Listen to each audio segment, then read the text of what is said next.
我们是长安市公安局雨花分局。我们是长安市公安局雨花分局。我们是长安市公安局雨花分局的民警。我们刑侦民警，24小时待命，天南地北的在抓人。去，别动！王局的啊，你没跟我讲实话。狐狸现在是越来越狡猾，那人可能会醒了。当然，我们自己也不缺少好猎手，从来没有后悔过成为刑侦民警。刚刚国反中心来一条紧急指令，不管在任何角落都要把它找到。凡有接触，必留痕迹。通过对痕迹来溯源这个案件的真相。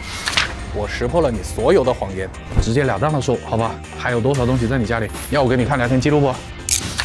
刑警本色，行动说话。当时为什么拿着刀了？你不就是想跟他干架？我现在在问你昨天晚上做了什么事情，你现在自己给我主动讲。在我面前，你漏洞百出，你要搞清楚你的行为性质，好吧？你进去抢，你不是知道后悔了，是知道后果了。情报尖兵，一招制敌。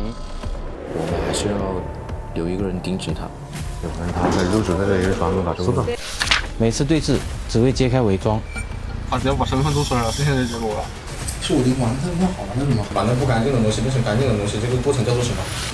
下一个现场，我们已经在路上。如实供述自己的犯罪事實，願意承擔相應的法律結果。